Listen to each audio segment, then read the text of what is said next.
Myocardial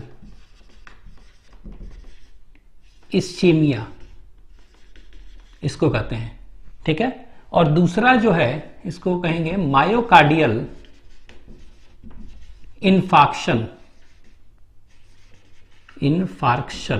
ठीक है। तो दोनों MI से ही है, ठीक है। ये जो है यहां पर देख रहे हैं मायोकार्डियल इस्चेमिया, ठीक है। तो इसको हम क्या है इस्केमिया ऐसे प्रोनाउंस करते हैं, इस्केमिया, ठीक है। ये दोनों में अंतर क्या है देखते हैं। तो ये मान लेते हैं कि suppose this is blood vessel, ठीक है। ब्लड वेसल में कौन सा कोरोनरी आर्टरी है, ठीक है। यहां पर भी बना लेते हैं, ये भी क्या है कोरोनरी आर्टरी है, ये लीजिए ये कोरोनरी आर्टरी हम बना लिए, ठीक है। दिस इज कोरोनरी आर्टरी, ठीक है। तो यहां पर लिख दे रहे हैं coronary artery. What is coronary artery? It is a artery which supplies pure blood to heart, ठीक है। तो हार्ट में यही सप्लाई करता है, तो ये कोरोनरी आर्टरी है, ठीक है। अब ये कोरोनरी आर्टरी में हम क्या देख रहे हैं, ऐसा देख रहे हैं कि यहां पर क्या है पार्शियल ब्लॉकेज है। क्या है ये पार्शियल ब्लॉकेज है, दिस इज पार्शियल ब्लॉकेज, ठीक है। तो यहां पर लिख भी दे रहे हैं, यहां पर कैसा ब्लॉकेज है, यहां पर पार्शियल ब्लॉकेज है और पार्शियल ब्लॉक्ड है, ठीक है। यही धीरे धीरे ब्लॉक बढ़ते बढ़ते बढ़ते बढ़ते बढ़ते बढ़ते ये देखिए पूरा का पूरा ब्लॉक्ड हो गया, ठीक है। सडन ये पूरा ब्लॉक हो गया ऐसे, ठीक है। तो ये क्या है, दिस इज कंप्लीट ब्लॉकेज है, ठीक है। ब्लॉक्ड हो गया इस तरह से, ठीक है। तो ये यहां पर देखिए इस केस में क्या हो रहा है, इस केस में हम कह सकते हैं कि ब्लॉकेज कंप्लीट ब्लॉकेज है ना, तो ब्लॉकेज ऑफ आर्टरी अगर हो गया तो टोटली इसको कहते हैं MI, मायोकार्डियल इन्फेक्शन, ये वाला, ठीक है। यहां पर ब्लॉकेज कंप्लीट नहीं हुआ है, ठीक है, कंप्लीटली ब्लॉक्ड नहीं हुआ। तो यहां पर हम क्या लिख सकते हैं, यहां पर हम लिख सकते हैं नैरो हो रहा है ना थोड़ा सा, ठीक है, पार्शियल ब्लॉकेज है, तो नैरोइंग ऑफ आर्टरी यहां पर हो रहा है, ठीक है। इसमें क्या हो रहा है नैरोइंग ऑफ आर्टरी और इसमें ब्लॉकेज ऑफ आर्टरी हो रहा है, ठीक है। अब यहां पर देखिए मान लेते हैं ये इस सिस्टम में क्या होता है जनरली बैलेंस होता है ना, तो कहने का मतलब क्या हुआ, ऑक्सीजन का डिमांड जो है कार्डियक मसल के लिए क्या होना चाहिए, ज्यादा है। तो उसके लिए ब्लड सप्लाई क्या होना चाहिए, ब्लड सप्लाई भी ज्यादा होना चाहिए ना, ब्लड सप्लाई भी ज्यादा होना चाहिए, तब बैलेंस रहेगा ना। लेकिन होता क्या है, यहां पर तो चाहिए ऑक्सीजन डिमांड ज्यादा, ठीक है, लेकिन ब्लड सप्लाई क्या हो गया है, कम हो गया है ना। यहां देखिए ब्लड सप्लाई क्या हो गया है, यहां पर कम हो गया है। तो यहां पर लिख रहे हैं नैरोइंग ऑफ आर्टरी हुआ, तो इससे क्या हो गया कि कह सकते हैं कि low blood supply to cardiac muscles, यहां पर लो हो गया है, देख रहे हैं कार्डियक मसल्स में लो हो गया ब्लड सप्लाई। यहां पर क्या हुआ, लो क्या, यहां तो नो हो गया है, क्या हो गया है यहां नो, ठीक है, नो। और आप ऐसे भी कह सकते हैं अचानक पूरा बंद हो गया तो क्या हो गया, sudden inadequate blood supply to cardiac muscles, ठीक है। तो ये हो रहा है। तो यहां पर हम देखें क्या हुआ, यहां पर तो लो हो गया है, ठीक है, लेकिन यहां पर क्या हुआ, नो हो गया है और sudden inadequate blood supply to cardiac muscle हो गया है, ठीक है। तो दोनों केस में देख रहे हैं ब्लड सप्लाई क्या हो गया, कम हो गया ना इसमें। अच्छा, ब्लड सप्लाई कम होने से क्या हो गया ठीक है, ये सडन कम हो गया, तो यहां पर क्या हो जाएगा, तो यहां देखिए यहां पर कैसा हो गया, ये कह सकते हैं this is known as hypoxia condition. इस कंडीशन को क्या कहेंगे, हाइपोक्सिया कंडीशन यहां पर हो गया, हाइपोक्सिया, ठीक है। मतलब कि ऑक्सीजन का डिमांड क्या हो गया, कम हो गया ना, ऑक्सीजन सप्लाई लो, ठीक है। तो O2 का सप्लाई क्या हो गया, ये लो हो गया, डिक्रीज्ड, देख रहे हैं ऐसे। लेकिन इस केस में क्या है, तो ऑक्सीजन का सप्लाई ही नहीं मिल रहा है, तो यहां पर हम क्या कहेंगे, this condition is known as anoxia. कौन सा कंडीशन हो गया ये, अनॉक्सिया, अनॉक्सिक कंडीशन कहेंगे, ठीक है, अनॉक्सिया हो गया। और इसमें क्या हो गया, ऑक्सीजन का सप्लाई जो है क्या हो गया, एकदम नहीं है, that is no oxygen supply, ठीक है। तो यहां पर हम देख रहे हैं ऑक्सीजन का सप्लाई घट गया, यहां पर ऑक्सीजन का सप्लाई एकदम नहीं है, ठीक है। तो अगर इसको ऑक्सीजन, कार्डियक मसल को ऑक्सीजन का सप्लाई ही नहीं मिल रहा है, तो यहां इस केस में क्या हो गया, अनॉक्सिक केस में, ठीक है, इसमें कह सकते हैं हार्ट का मसल्स का डेथ होने लगेगा, हार्ट मसल्स का क्या होगा, डेथ होने लगेगा, डेथ ऑफ हार्ट मसल्स, ठीक है। तो इस कंडीशन में हार्ट मसल्स का डेथ होने लगेगा। लेकिन इस कंडीशन में क्या हो जाएगा, इसमें कह सकते हैं कि हार्ट का मसल्स जो है वो ऑक्सीजन सप्लाई थोड़ा सा मिल रहा है, तो थोड़ा सा मिल रहा है तो डेथ तो नहीं होगा, जिंदा रहेगा, लेकिन ये वीक रहेगा, वीक होगा, ठीक है। तो it is live and weak है, ठीक है। अब देखिए जिंदा है लेकिन वीक है, लेकिन ये रह रह के क्या होगा, चेस्ट में पेन होगा, क्या होगा, चेस्ट में पेन होगा, क्यों, क्योंकि ऑक्सीजनेशन तो प्रॉपर मिल नहीं पा रहा है, ठीक है। तो इसी को कहते हैं, इट विल लेड टू क्या, इट विल लेड टू, इसको कहते हैं एंजीना, एंजीना पेक्टोरिस कहते हैं, ठीक है, एंजीना पेक्टोरिस। यहां पर एकदम डेथ हो गया है, हार्ट मसल्स ही डेथ हो गया है, तो क्या हो गया, यहां पर it will lead to heart attack, इसको कहते हैं। तो myocardial infection leads to heart attack, तो यही हार्ट अटैक कहते हैं कि हार्ट अटैक हो गया। तो हार्ट अटैक कहने का मतलब क्या हुआ, जो भी ऑक्सीजनेशन का सोर्स था सब बंद हो गया, क्योंकि ब्लड सप्लाई एकदम टोटली कट ऑफ हो गया है। तो इसी को this is termed as angina pectoris, और इसको कहते हैं हार्ट अटैक, ठीक है।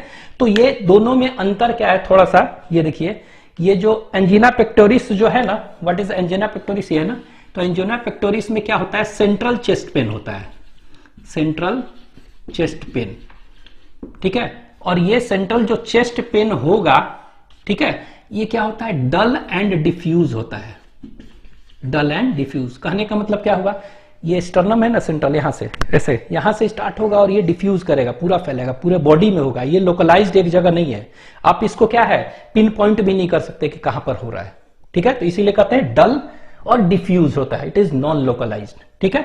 तो इसलिए सेंट्रल चेस्ट पेन, तो it is characterised by chest pain. हालांकि चेस्ट पेन और भी रीजन हो सकते हैं, ठीक है, तो हार्ट बर्न है, चाहे ओसोफेगस का कोई प्रॉब्लम, उससे भी हो सकता है, ठीक है।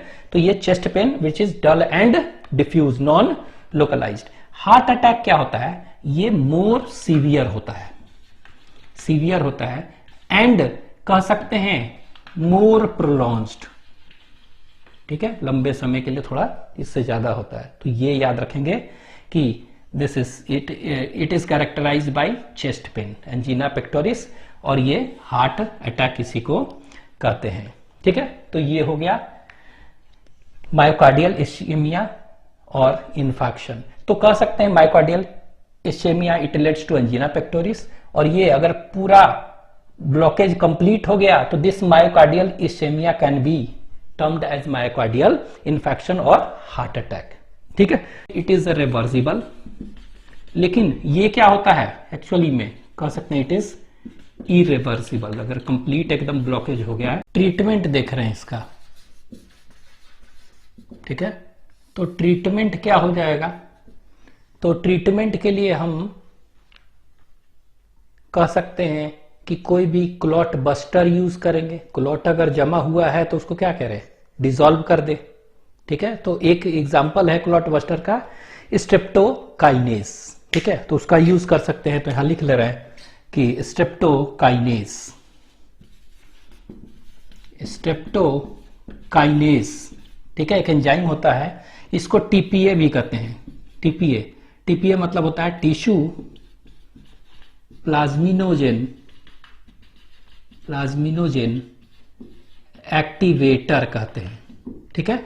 तो ये एक्चुअली में टीपीए है क्या, ये TPA it is a clot buster, ये क्लॉट बस्टर है, ठीक है। तो याद रखना है कि it is a clot buster, clot को डिसॉल्व करता है, it is a clot buster. ठीक है, तो याद रखना है कि इट इज गिवन और it is injected intravenously and it dissolves the clot.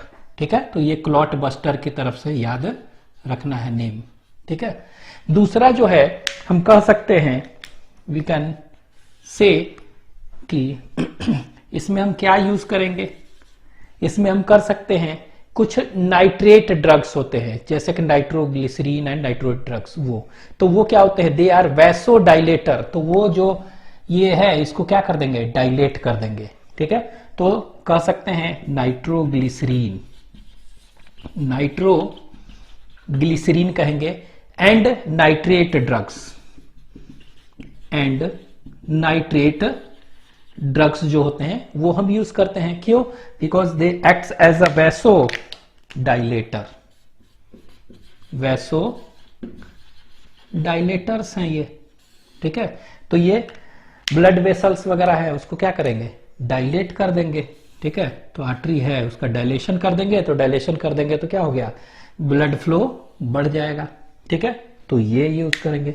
तीसरा जो है आप क्या कर सकते हैं, बीटा ब्लॉकर्स यूज कर सकते हैं, चाहे एंटी प्लेटलेट ड्रग्स भी यूज हम कर सकते हैं। तो यहां पर लिख दे रहे हैं कौन कौन सा, beta blockers, beta blockers use कर सकते हैं, एंड कर सकते हैं कुछ एंटी प्लेटलेट ड्रग्स भी। तो ये एंटी प्लेटलेट ड्रग्स नाम से लग रहा है, ये प्लेटलेट बनने से क्या करेगा, प्लेटलेट जो है ना उसका एक्टिविटी को क्या है, रोकेगा ना, मतलब platelet helps in blood clotting, लेकिन ये क्लॉट नहीं होने देगा ड्रग्स। ठीक है, तो ये याद रखना, एंटी प्लेटलेट ड्रग्स ये हम यूज करते हैं। बीटा ब्लॉकर्स क्या है, what is beta blockers, beta blockers क्या करेगा, तो देखेंगे कि this beta blockers binds to beta adrenergic receptors which is meant for adrenaline. ठीक है, उस पर बाइंड कर जाएगा। अब उस पर बाइंड कर गया तो एड्रेनलिन और नॉर एड्रेनलिन क्या होगा, उस पर बाइंड नहीं कर पाएगा। तो नहीं कर पाएगा तो क्या करेगा ये, it will block the effect of adrenaline. और एड्रेनलिन आपको मालूम है बीपी वगैरह, हार्ट बीट ये सब क्या करता है, बढ़ाता है ना, तो नहीं बढ़ा पाएगा, तो ब्लड प्रेशर कम हो जाएगा। ठीक है, तो इस तरह करता है। तो यहां पर हम कह सकते हैं कि it binds to beta adrenergic receptors. ठीक है, इस पर बाइंड कर गया, और बाइंड करने के बाद क्या हुआ, ये ब्लॉक कर रहा है ना, ब्लॉकर नाम है ना बीटा ब्लॉकर, तो blocks the effect of adrenaline. ठीक है, तो एड्रेनलिन और नॉर एड्रेनलिन के इफेक्ट को क्या कर दिया, ये ब्लॉक कर दिया। तो ब्लॉक कर दिया तो ये क्या हुआ, ये कह सकते हैं कि बीपी वगैरह ये सब देख रहे हैं, ब्लड प्रेशर वगैरह ये घटा देता है, इस तरह से कर रहा है। ठीक है, स्टैटिन्स, तो स्टैटिन्स क्या है, स्टैटिन्स ये आप पढ़े थे कि it is a bioactive blood cholesterol lowering substance है। तो ब्लड के कोलेस्ट्रॉल लेवल को क्या करता है, कम करता है। कैसे, तो कोलेस्ट्रॉल का सिंथेसिस को ये रोक देता है, मींस कोलेस्ट्रॉल का सिंथेसिस के लिए जो एंजाइम्स है ना, वो उस एंजाइम की एक्टिविटी को ही रोक देगा, तो आगे कोलेस्ट्रॉल बनेगा ही नहीं। ठीक है, तो कोलेस्ट्रॉल डिपोजिशन ही नहीं होगा, तो कोलेस्ट्रॉल अगर नहीं होगा तो ब्लड क्लॉट्स वगैरह क्या हो गया, उस तरह नहीं बनेगा। तो इस तरह इनडायरेक्टली ये स्टैटिन का भी यूज होता है। ठीक है, एक है यहां देख रहे हैं, इसमें ये कंप्लीट ब्लॉकेज हो गया है। ठीक है, तो कंप्लीट ब्लॉकेज हो गया है, तो क्लॉट बस्टर से अगर नहीं निकल रहा है तो हम क्या करेंगे, इसके लिए एक अल्टरनेटिव पाथवे हम कहते हैं बाईपास ग्राफ्टिंग करते हैं। ठीक है, तो उसको कहते हैं CABG। तो हम यूज कर सकते क्या, CAB और G इसको कहते हैं CABG। तो इसका पूरा नाम है कोरोनरी आर्टरी बाईपास ग्राफ्टिंग। तो यहां पे लिख दे रहे हैं, this is known as coronary artery bypass grafting इसको हम कहते हैं। ठीक है, CABG। तो इसमें हम क्या करते हैं, यहां पर इसमें हम क्या करेंगे, ये मान लीजिए कि दिस इज कोरोनरी